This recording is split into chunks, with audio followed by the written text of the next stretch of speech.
Okay, it's time for an update on the trike. I haven't ridden it yet because there are issues. I have stuff on order so I can repair the trike so that I can ride it. One of the problems is that shift cable. It's a little hard to get an angle on it. Let me see if I can get a little closer here.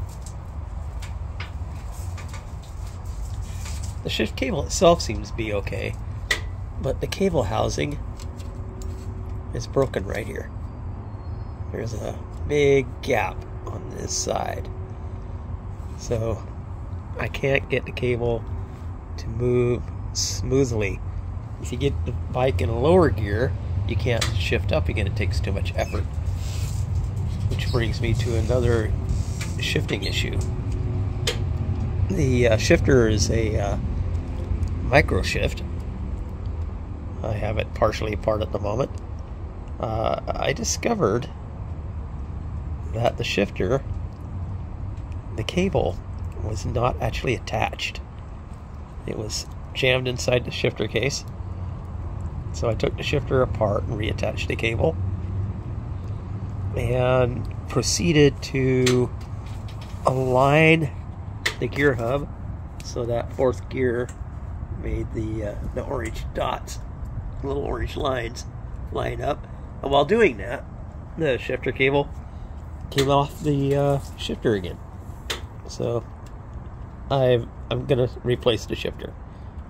The problem is I could not get another one of these.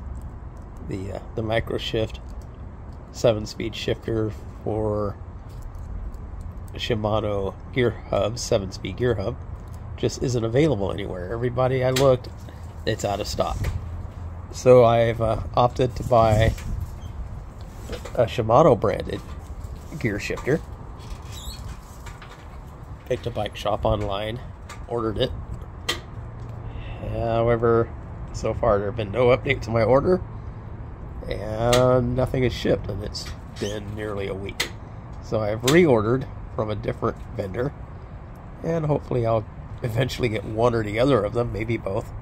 So I'll be doing that. I'll be replacing this housing, the shifter, and bolting it back up to the hand crank.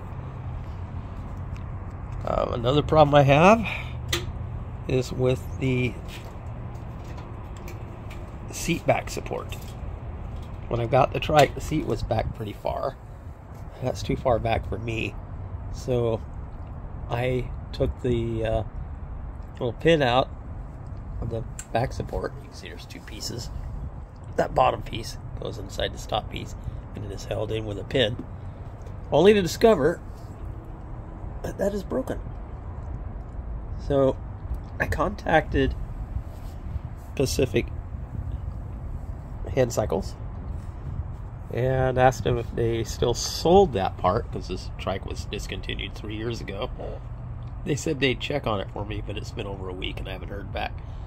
So in the meantime, I've gone online and ordered a chunk of aluminum tubing of that size. That's 12 millimeter tube, and when it arrives I'll just drill it out for the mounting holes that I need, that I plan to use, because I don't intend to adjust the seat back angle once I've got it set to an angle I like.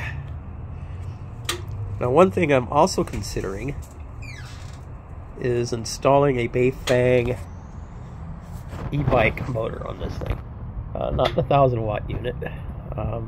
I think they call it the BBO2, and I think I can actually do it. This trike's got a standard width mount for the crank, bearings. I'm sorry, I don't recall what that's called, the bottom mount, even though it's on top on this trike. That's 68 millimeters, so it will fit. I will have to see if I can get in there. I'll have to create a way to mount it. I'm sorry for the video quality here. I'm trying to get a shot of that. Okay, yeah, there we go. So if I can get it to mount to that crossbar to keep the motor from rotating in place, that would work for that. I am a bit concerned about whether or not I'd be able to use my cranks. I like these cranks, they stick out slightly. I don't know that much about the one the Beifang motor system comes with. I will have to figure out how I'm going to mount the little computer, but I think I can mount that right there. So I think that would work. And then it's just a matter of hooking up sensors and things, which would be the same as any other bike that you can mount that e-bike system on. So that's everything to date, and I'll keep you all posted as I continue working on this. I'd like to get it done soon because it's going to be August in a couple of days and I still haven't ridden this.